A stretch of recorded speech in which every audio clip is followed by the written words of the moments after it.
주님 은혜가 우리 성도들 모두에게 함께하기를 예수님 이름으로 간절히 축원합니다.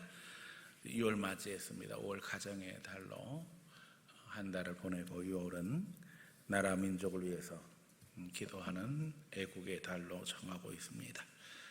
현충일도 있고 또 우리가 아는 것처럼 6.25를 기억해야 하는 6.25 기념일도 있습니다. 오늘 대한민국이 여기까지 이르게 하신 하나님께 감사하며 또 이 나라를 세우기 위해 지키기 위해 헌신한 분들에게도 마땅히 감사해야 할 것입니다. 더욱이 우리가 아는 것처럼 이 땅에 처음 복음이 증거되던 시절은 그야말로 나라의 운명이 풍전등화와 같은 시절이었습니다. 우리가 아는 것처럼 아펜셀러 언더우드가 처음 조선에 도착했을 때 당시 조선의 상황은 선교가 금지된 상황이었습니다. 복음을 전하는 것 자체가 불법이었습니다. 그러나 우리가 아는 것처럼 선교사들은 목숨을 걸고 전도했습니다. 교회를 세우고 병원을 세우고 또 학교를 세웠습니다. 당시 고종 황제는 선교사들이 나라에 도움이 되기를 원했고 특별히 외교에 많은 중재자가 되기를 원했습니다. 하지만 선교사들은 그런 목적으로 조선에 온 것이 아니었습니다. 한 영혼이라도 어떻게 해서든지 하나님 앞에 인도하는 것이 선교의 목적이었고 한 영혼을 세움으로 말미암아 이제 민족을 복되게 하는 것이 그들의 목표였습니다. 복음이 증거됨으로 놀라운 일들이 벌어졌습니다. 우리가 아는 것처럼 민족은 각성하게 되었고 나라를 빼앗긴 후에도 지도자들을 일으켜 민족 독립과 건국에 생명을 불어넣게 되었습니다. 교회는 민족의 심장이 되었고 지금도 나라 민족을 위해서 기도하는 공동체로 사명을 감당하고 있습니다. 일제강점기 교회는 핍박의 대상이 될 수뿐이 없었습니다. 교인들은 모여서 나라 민족을 위해서 기도했습니다. 성경에 이스라엘의 이야기가 남의 이야기 같지 않았습니다. 더욱이 우리가 아는 것처럼 다니엘서, 에스더서 이런 이야기들은 외세의 압제 속에서 고통당하는 이스라엘 민족의 이야기를 담고 있지요. 또 그런가 하면 계시록은 영적 전쟁 속에서 참으로 고통당하는 하나님의 백성들이 최후 승리하는 것을 우리에게 증거하고 있기 때문에 이런 말씀들이 우리 민족에게 얼마나 큰 위로가 되었는지 모릅니다.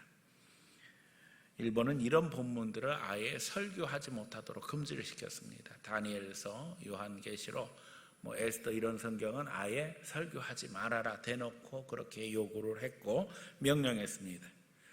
우리가 아는 것처럼 일본은 결국에는 교회 안에 일장기를 결계했고 신사참배를 강요했습니다. 그러나 믿음의 선배들은 생명을 걸고 항거했습니다. 우리는 절대 그렇게 할 수 없다. 저는 승동교에서 부교육자 시절을 보냈는데 제가 대학부 지도하러 가서 이제 맨 처음 우리 대학부 학생들이 저를 대학부실에 제가 들어갔을 때 제일 먼저 한 이야기는 그 당시 제가 전도사인데 전도사님이 여기가 3.1운동 때에 우리 청년들이 태극기 그리던 자리입니다. 바로 강단 밑에 대학부실이 있었는데 태극기 그린 자리입니다. 그래서 그 태극기를 들고 3.1절 날 탁골 공원에서 교회 청년들이 만세운동을 했지요. 그게 3.1운동의 실체입니다. 독립 민족 대표 33인 죄송한 얘기지만은 다 도망가고 그날 얼굴도 안 내밀었습니다. 기다리다가 청년들이 독립선언서를 읽고 만세운동을 하고 다 잡혀가고 교회는 폐쇄되었던 것이 역사의 진실입니다. 교회가 오늘 민족에게 주는 분명한 증거는 교회가 대한민국의 심장이라는 겁니다. 교회가 무너지면 대한민국은 죽습니다. 6.25 중에도 교회는 많은 핍박을 받았습니다. 공산당은 그리스도인과 공존할 수 없다는 것을 그들 스스로 너무나도 잘 알고 있습니다. 그들의 전략 전술은 우리를 적당히 이용하다가 다 죽이는 것입니다. 이유는 간단합니다. 진짜와 가짜는 공존할 수 없기 때문입니다. 이 공산주의는 가짜 유사품에 불과합니다. 가짜 유사품은 진짜가 없어져야 큰 소리를 칠 수 있기 때문에 결국에는 기독교의 신앙이 존재하는 한 공산당은 존재할 수 없다는 사실을 너무나도 잘 알고 있습니다. 오늘 교회는 대한민국의 정체성이며 민족 정신의 핵심입니다. 나라 민족을 위해서 기도하면서 우리가 잊어버리지 말아야 할 것은 한국교회가 살아야 하고 한국교회가 사명 감당할 때 이 민족의 미래가 있다는 것입니다. 하나님은 위기 속에 이 민족에게 복음을 주셨고 그 복음으로 새 시대를 열게 하셨습니다. 대한민국 재헌국회는 이준영 목사님의 기도로 시작되었습니다. 그리고 대한민국 공신문서 제1호는 기도로 시작되어집니다. 만군의 하나님 여호와 앞에 감사하면서 이 땅에 독립을 주신 것은 전적으로 하나님의 은혜인 줄로 믿습니다. 이렇게 시작합니다. 하나님의 은혜로 대한민국이 독립되었다. 이게 우리나라 공신문서 맨 첫 페이지에 나오는 기록입니다. 그 당시 누구도 이것을 부인할 수 없었습니다. 오늘 우리가 부르는 애국가는 교회에서 부르던 찬송가 가사를 그대로 베껴왔습니다. 달라진 것은 우리는 하나님 불렀지만 지금 애국가에는 하나님이라고 되어 있지요. 오늘은 현충일이기도 합니다. 하나님 앞에 먼저 감사하며 이 나라를 지키기 위해 산화한 순국 선열들을 기억하며 우리 모두 다 나라와 민족을 위해서 기도하는 이 시간이 되기를 원합니다. 오늘 하나님의 백성이라는 제목으로 말씀 증거할 때에 성령께서 우리 마음의 민족을 품게 하시고 더 나아가 인류를 품고 주님 앞에 기도함으로 말미암아 주님 앞에 늘 우리가 기도하는 대로 제사장의 사명 다 감당할 수 있는 귀한 성도들 되기를 예수님 이름으로 간절히 축원합니다. 첫 번째, 하나님의 백성됨을 감사하자. 오늘 본문은 하나님이 택하신 나라가 복되다 말씀하시지요. 이스라엘이 애굽의 속박에서 벗어나 자유를 얻고 시내산에 이르러 하나님을 예배할 때 하나님은 이스라엘을 향해서 하나님이 너희의 하나님 되고 너희는 하나님 나라 제사장 되리라 말씀하십니다. 이스라엘 백성이 애굽에서 종노릇할 때 그들이 출애굽하기를 원했던 분명한 이유가 있습니다. 그것은 그들이 광야에 나가서 하나님 앞에 예배하기 원한다는 것이었습니다. 민족의 해방은 그러기에 곧 신앙의 해방이며 영적 전쟁입니다. 일본 사람들이 국권을 빼앗고 내선 일체를 강조하고 일본 신사에서 일본 귀신들에게 우리에게 절할 것을 강요했습니다. 마치 애굽 사람들이 이스라엘 백성들을 핍박할 때 벌어지는 일과 똑같았습니다. 기독교인들은 민족 해방의 선두에 설 수뿐이 없었습니다. 이유는 분명했습니다. 일본은 천황제를 통해서 근대화 과정에서 천황교를 만들어냈습니다. 이 신사는 천황교입니다. 천황을 중심으로 해서 이제 그들을 제사장으로 하는 군국주의를 만들어냈는데 이것이 그들의 근대 침략 국가로서 일본의 이데올로기가 되었습니다. 그래서 천황은 사실은 다스리는 왕이 아닙니다. 제사장입니다. 고대로부터. 그래서 그들이 만세 일개를 주장하면서 한 번도 천황 바뀌지 않았다 그랬는데 그것은 정권을 가진 자들이 천황을 굳이 두려워하지 않았던 것이 천황은 영적 존재로서 실제로는 제사장이지 무슨 우리나라의 왕처럼 군림하지 않았다는 겁니다. 그래서 지금도 영적 지도자로서 이 천황이 제사장 역할을 하고 있는 것이 일본의 실체입니다. 도무지 서양 사람들은 이해할 수 없는 이 신사, 온갖 것을 다 귀신으로 섬기면서 거기 가서 절하고 예배하는데 우리로서는 이해하기 힘들지요. 그런데 거기에는 분명히 일본의 이데올로기가 있고 또 천황제와 함께 그야말로 천황교라고 일컬을 만한 그런 요소들이 존재하고 있지요. 결국 하나님을 대적하고 일본을 하나의 신으로 그렇게 만들어서 국가가 신이 되고 천황이 제사장이 되는 그런 나라를 만들고 지금도 유지하고 있는 거 보게 되어집니다. 그런데 이 부분이 매우 영적인 것이 2차 대전을 일으켰던 독일의 나치즘도 마찬가지고 또 이탈리아의 무솔리니도 마찬가지인데 거기에 다 정치적인 배경들이 존재합니다. 종교적인 배경들이 함께 존재합니다. 이 나치즘 뒤에 기독교가 있었어요. 충격적이지요. 복음을 왜곡시킨 잘못된 기독교. 여기에 많은 기독교인들이 항거하면서 고백교회가 탄생하게 됩니다만 그 당시에 대다수의 기독교인이 이 히틀러의 잘못된 생각에 동조하면서 환호했다는 거예요. 말도 안 되는 일이죠. 전쟁에 앞장서고 또 그것을 환호하면서 독일 민족주의를 만들어내서 결국에는 2차 대전을 일으키고 그것으로 인해서 비참한 결과를 거두게 되어집니다. 이탈리아의 무솔리니도 마찬가지인데 충격적인 것은 이 세 나라가 다 연맹을 형성해서 결국에는 연합국에 대항했던 것이 2차 대전의 실제입니다. 기독교인들은 여기서 존재하는 영적인 이유를 분명하게 구별할 줄 알아야만 합니다. 그것은 계시록에 나오는 바다의 짐승 또 땅에서 나오는 짐승 이 두 가지가 결합함으로 말미암아 엄청난 힘을 발휘하게 됐다는 겁니다. 땅에서 나오는 짐승, 바다에서 나오는 짐승, 하나는 종교적인 권력, 하나는 정치적인 권력을 이야기합니다. 말세는 이 두 개가 결합함으로 말미암아 하나님을 대적하고 교회를 핍박하게 된다는 거예요. 그런 가운데 우리는 일본에 투쟁해야 했고 한편에서는 일본에 의해 동원되고 여기저기 끌려다니며 전쟁을 해야 했습니다. 독립운동을 했던 사람들은 핍박과 환난을 당했지만 당당했어요. 하지만 일본에게 끌려다니면서 여기저기 전쟁의 소모품 역할을 한 많은 우리 동포들이 있었다는 사실을 잊어버려서는 안 됩니다. 원하지 않은 전쟁에 끌려갔어요. 더더욱 일본 사람들은 교활해서 조선인들을 중간 간부로 세웠습니다.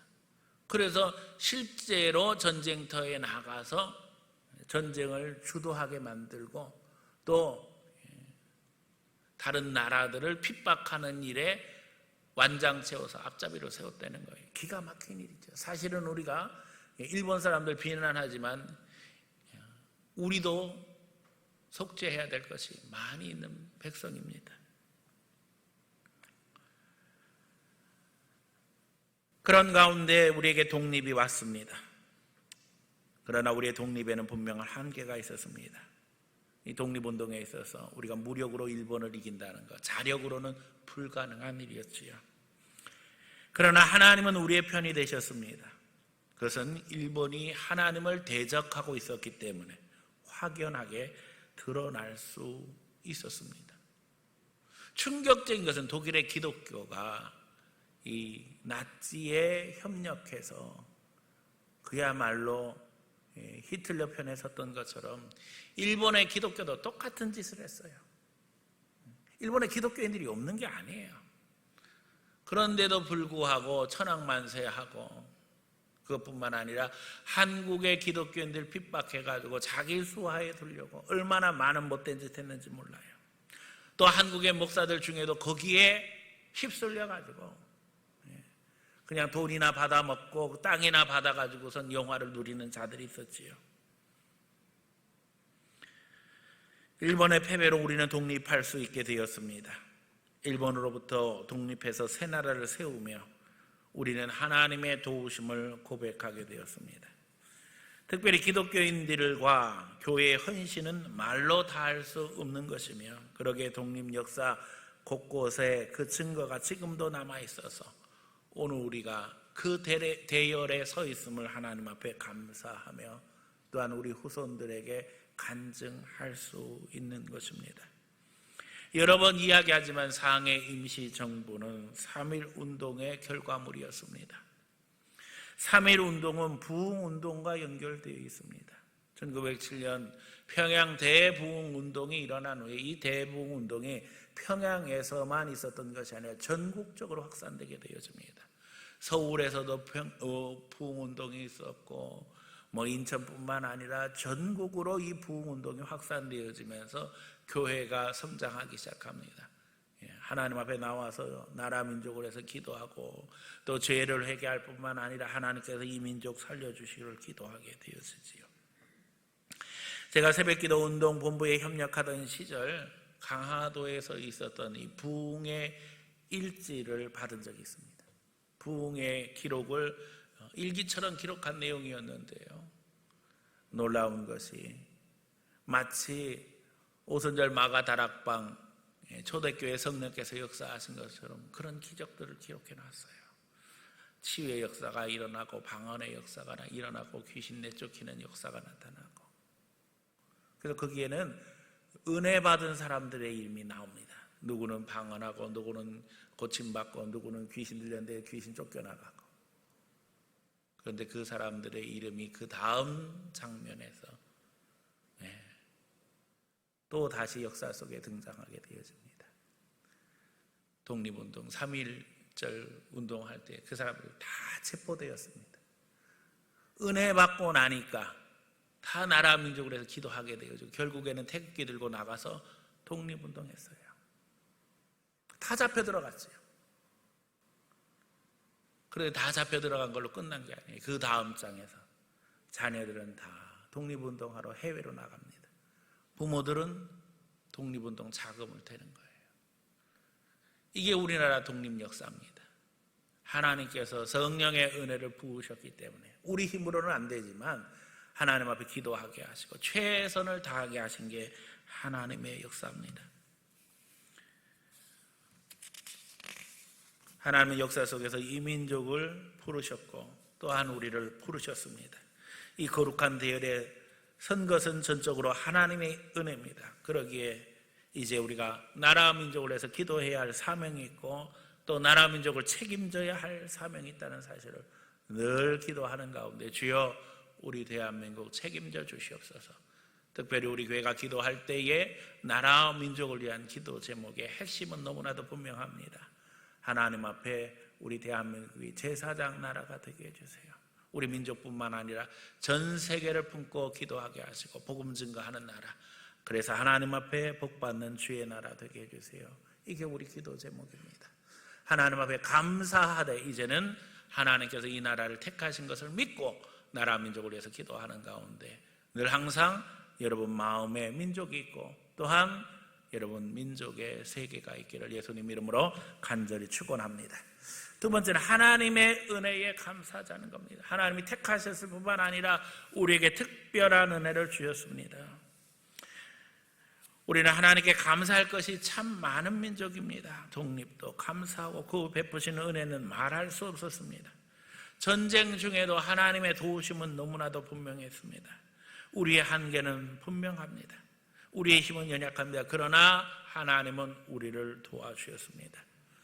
저는 지금 나라 민족을 위한 새벽 기도에 계속 진행하고 있는데 이스라엘의 회당에 대해서 이야기하면서 하나님께서 우리 민족을 전 세계에 흩으셔서 한국의 디아스포라 한인교회를 만드시고 민족 공동체를 세우심으로 말미암아 세계 선교와 연결시키고 있다는 말씀을 드렸습니다. 이스라엘이 회상을 세우듯 우리 동포들은 전 세계에 흩어져 교회를 세웠습니다. 놀라운 일입니다. 여기서 예수 안 믿던 사람들도 해외에 나가면 예수 안 믿을 수 없는 상황을 하나님이 만들어 주셨어요. 왜요? 교회 가야지 동포를 만나고 교회 가야지 한국 음식 먹을 수 있고, 그래서 유학생들도 유학 가면 다 교회로 모이게 되어지고 이민 가면 다 교회로 모이게 되어지고, 이건 진짜 놀라운 일입니다. 해외에서도 교회는 민족의 공동체가 되었습니다. 이것이 우리 한국 이민 역사입니다. 우리가 아는 것처럼 한국의 이민 역사는 너무나도 비참합니다. 일본 사람들이 우리를 갖다 갯값에 팔아넘겼지요. 종처럼 흑인처럼 팔려나간 신세였습니다. 그런데도 불구하고 그 어려운 노동 환경 속에서 옆에서는 사람들이 죽어나갈 때에 하나님을 만나서 기도하게 되어지고 교회에 모여서 하나님 앞에 나라 민족을 위해서 기도했던 것이 우리의 이민 역사입니다. 그런데 거기서도 하나님 앞에 그 어려운 상황에서 돈을 모아서 독립운동할 수 있도록 독립자금을 대고 그렇게 해서 우리 대한민국이 세워졌습니다. 우리의 힘이 부족할 때에 우리를 도운 다른 나라, 다른 성도들이 있습니다. 하나님이 그들이 우리를 돕도록 만들어 주셨어요. 우리에게 선교사를 보냈던 서양 교회들은 우리를 위해서 계속 기도했습니다.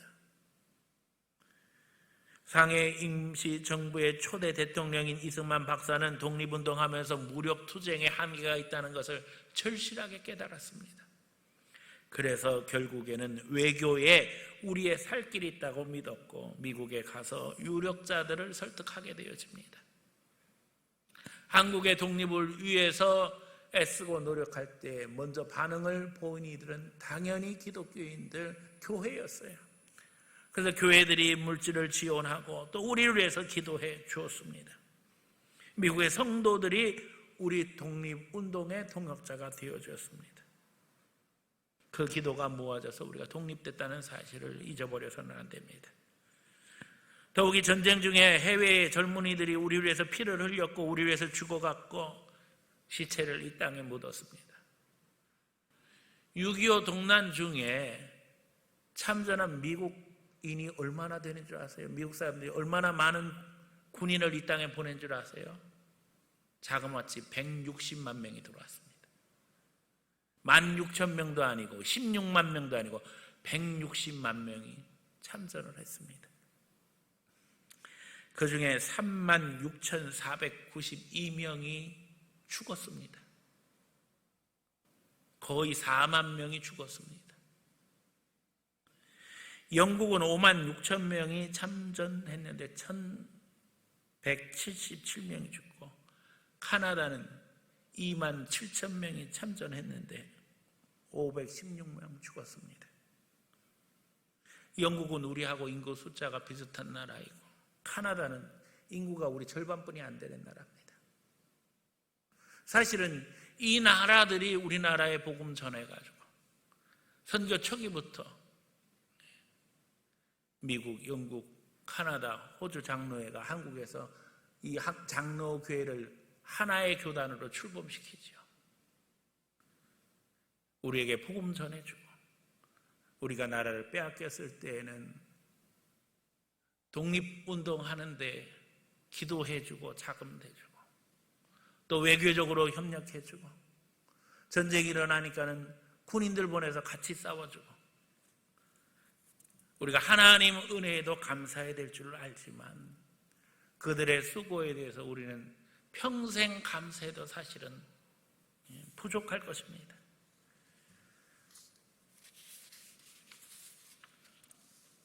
이 2차 대전 이후에 미국이 가장 원조를 많이 한 나라가 우리 대한민국입니다. 아프리카 전체의 원조를 한 액수보다 우리 대한민국 한 나라의 원조를 한 액수가 더 많다고 합니다. 충격적이지요. 우리는 우리가 잘나서 경제가 발전하고 선진국 되고 한국 사람 똑똑해서 그런데요 사실은 일방적인 편애가 있었습니다. 미국이 적극적으로 지원했어요. 왜요? 남북한 대결 속에서 한국이 잘 돼야지만 미국이 한국을 독립시키고 전쟁에 참전해서 이 나라를 세운 증거를 만들 수 있었기 때문에 최선을 다해서 협력했습니다. 하나님 앞에 감사하지요. 경제성장과 민주화에 있어서도 많은 은혜가 이 땅에 있었습니다. 2차 대전 후에 경제성장과 민주화를 이룬 나라는 대한민국뿐입니다. 우리가 이런 축복을 누리고 있다는 걸 생각할 때 너무나도 감사합니다. 그동안 한국교회는 성장해서 선교하는 교회가 되었습니다. 이제 우리 대한민국 교회가 전 세계 복음을 증거하면서 우리 교단은 전 세계의 선교단체 중에 2위로 많은 선교사를 보내고 있습니다. 지금 전 세계에서 나가서 사역하고 있는 교단 선교사가 거의 3,000명에 육박하고 있어요. 온 교회가 기도로 지원할 뿐만 아니라 어마어마한 돈이 사실은 선교비로 지출되고 있습니다. 신학을 같이 공부했던 친구들이 해외에 나가서 선교사에 가면서 진짜 어려운 일들을 많이 겪고, 그런데 그 가운데서도 하나님이 살려주시고 또 그 가운데서도 많은 업적을 이루게 하셨지요. 지금에 와서는 선교부에서 행사할 때에 어떤 나라는 대통령이 올 정도로 그런 나라가 여러 나라 됩니다. 국립대학보다 더 큰 대학을 세우기도 하고, 유치원부터 시작해서 초등학교, 중학교, 고등학교, 대학까지 그야말로 완전한 교육 시스템의 모델을 만들어서 그 나라 교육에 그야말로 큰 공로를 세우기도 하고, 병원을 세우고 또 신학교 세워가지고 전국에 신학생들 모집해가지고 적게는 수백 명, 많게는 수천 명 제자들을 만들어서 사역을 하고, 하나님의 역사가 놀라워요. 서양 선교사들이 할 수 없는 일들을 우리 선교사들이 하게 하셨고, 또 서양 교회가 위축돼서 자리를 비울 때 그 자리를 채워가면서 세계 선교를 이끌고 있는 것이 오늘 우리 대한민국의 모습입니다. 은혜를 받은 만큼 갚을 수 있는 기회를 주신 것이 너무나도 감사하고, 또 그러기에 우리 대한민국이 하나님 앞에 앞으로도 감당해야 될 사명이 있다는 사실을 생각하면서 늘 기도할 때에 하나님 이 나라 이 민족 잘 되게 해주세요. 우리가 전 세계 복음 증거하는 하나님의 복된 나라 되게 해주세요. 기도할 때에 하나님께서 우리들을 통해서도 일하시고, 우리 교회를 통해서도 일하시고, 우리 가정 통해서도 축복하실 줄 믿습니다. 세 번째, 우리는 하나님 편에서 싸워야만 합니다. 가슴 아픈 것은 북쪽의 공산 정권이 이제 북녘을 다 빼앗고 난 후에 교회들을 핍박했지요. 하나님 부인하고 교회 핍박하고 성도들 죽였습니다. 지금도 이 못된 짓을 멈추지 않고 있습니다. 더욱이 민족 독립과 건국에 있어서 하나님의 역사, 교인들의 희생을 애써 부인하고 오히려 공산주의자들의 행동을 높이려고 하는 이들이 있다는 것은 기가 막힌 일이 아닐 수 없습니다. 역사 속에서 소련의 공산주의를 끌어들인 자들은 민족주의자이고, 미국의 도움을 받은 민주진영은 정통성이 없다는 북한의 주장에 동조하고, 오늘 우리 시대에 이르러 북한의 눈치나 보고 있는 우리 정부 생각할 때에 가슴 아프기가 그지 없습니다. 너무나도 안타깝지요. 우리는 영적으로 이 북한 정권의 배후에 악한 악령이 역사하고 있다는 사실을 알아야만 합니다. 김일성 주체 사상의 핵심은 하나님을 거역하는 것입니다. 하나님 자리에 김일성을 올려놓은 것이 김일성 주체 사상의 내용입니다. 그러니까 탈북자들이 와서 깜짝 놀라는 거예요. 똑같다는 거예요. 교회 와 보니까. 우리 북한에서 하는 거하고 똑같다는 거예요. 노래 부르고 무슨 계속 서로 이야기하고 했는데 보면 다 수령님 높이듯이 하나님 높이고 있다는 거예요. 그래서 먼저 아버지가 탈북해오고 아들이 뒤에 나왔는데, 아버지가 예수님 만나가지고 그 아들 한국에 오니까는 제일 먼저 교회 데리고 갔는데, 그 아들이 아버지한테 이렇게 얘기했다는 거 아니에요. 아버지, 북한이 싫어서 왔는데 북한하고 똑같은 데로 나를 데리고 왔느냐. 똑같을 수뿐이 없는 게 이 김일성 집단, 김일성 주체 사상이 사실은 종교예요. 하나님 자리에다 김일성 올려놓고 지금도 죽었는데 불구하고 3대 세습해가지고 거기다가 영광 돌리고 있잖아요. 근래에 이르러서 지금 우리가 아는 것처럼 보안법 철폐로 인해서 논란이 많습니다. 기도해야 될 문제지요. 더더욱 우리가 아는 것처럼 대북 전단 살포 금지법이 만들어졌어요. 휴전선 인근의 주민들의 평안을 위해서. 물론 좋은 이야기입니다. 그런데 악마는 디테일에 있다고 이야기하지요. 맨 마지막 조항에는 북한의 정권을 위협하는 모든 인쇄물, USB, 기타 등등 반입을 금지한다 이렇게 되어 있어요. 사실은 이것은 앞으로 국가 통일 전략과 함께 기독교 선교의 치명적인 조항입니다.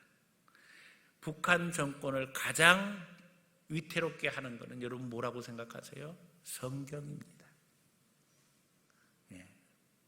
성경 반입 자체를 금지하는 조항이에요. 그래서 유엔에서 지적한 거예요. 반인권법이다. 대한민국 정부가 어떻게 이런 법을 제정하게 되었는지 청문회 열자 그래서 유엔에서 청문회까지 열렸잖아요. 지금 공개적으로 다 유엔에서 이거에 대해서 시정해야 된다고 이야기하고 있죠.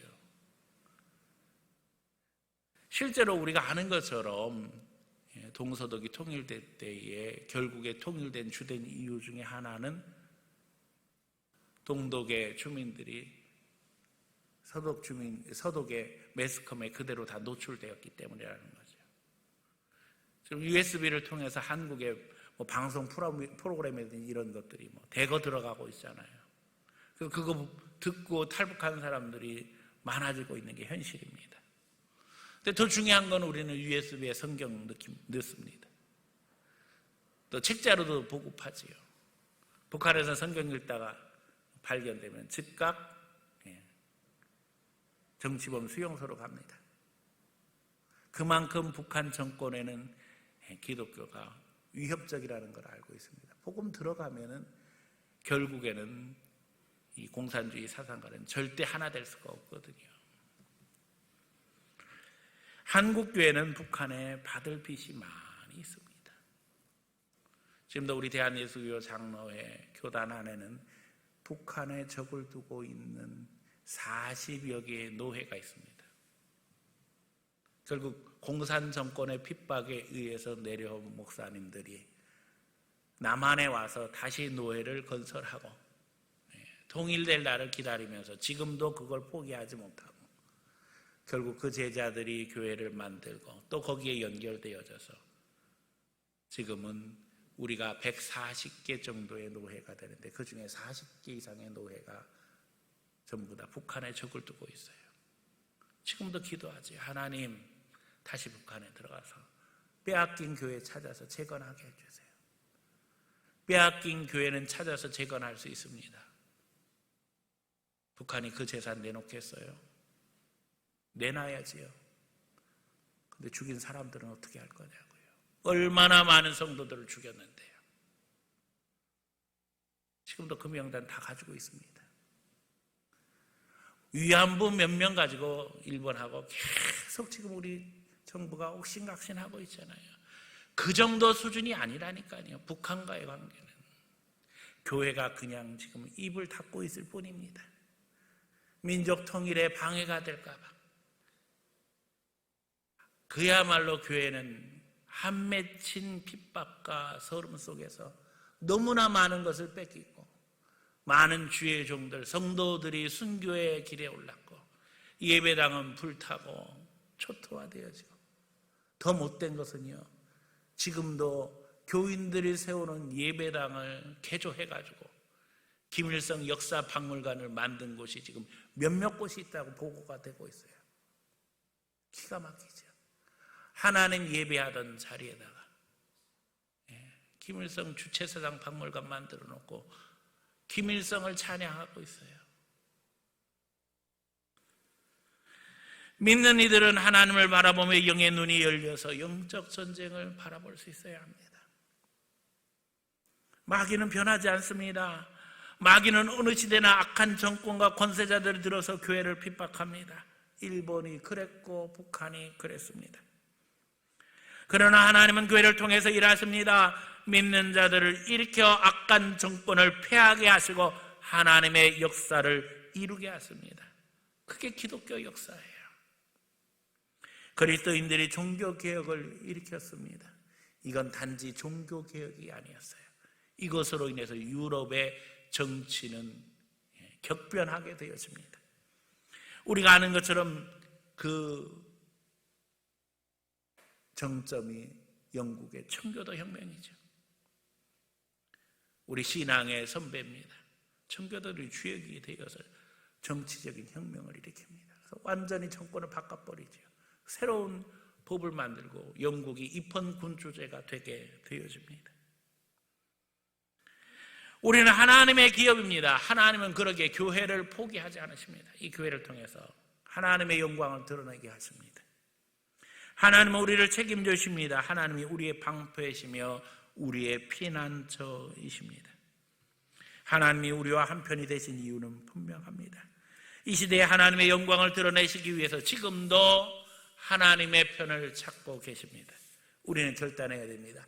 하나님, 우리가 하나님 편입니다. 하나님이 우리를 택하신 건 믿습니다. 하나님은 지금까지 우리를 도와주신 건 믿습니다. 하나님은 역사 속에서 하나님의 편이 되어서 하나님의 역사를 이루어갈 나라와 민족을, 교회와 개인을 오늘도 찾고 계십니다. 믿는 자들은 일어서야만 합니다. 하나님이 도와주심을 믿고 있는 곳곳에서 노력해야만 합니다. 십자가 져야 합니다. 희생해야만 합니다.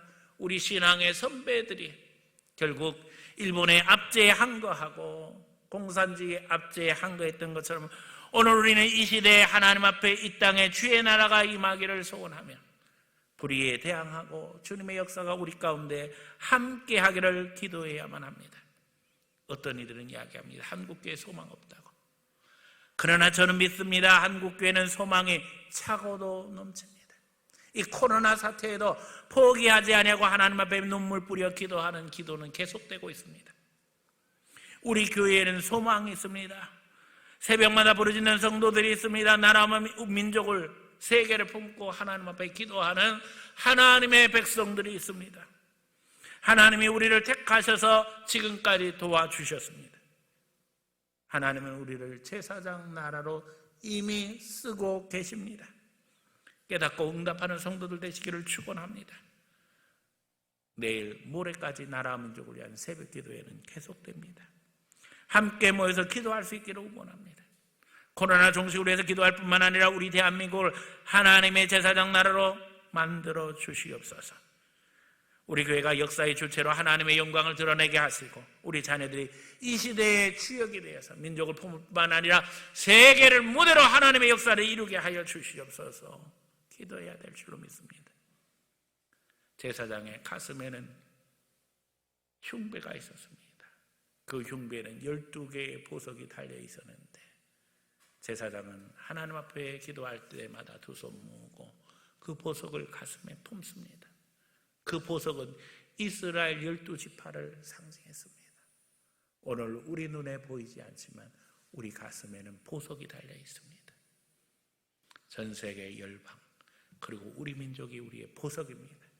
품고 기도할 때에 주님의 영광이 우리를 통해서 나타나게 되어지고 하나님께서 다음 세대에 더 큰 축복하실 것을 기대하며 주님 앞에 믿음으로 나아갈 때 주님이 지켜주시는 거룩한 역사 가운데, 거룩한 은혜 가운데 우리가 든든히 서게 될 줄로 믿습니다.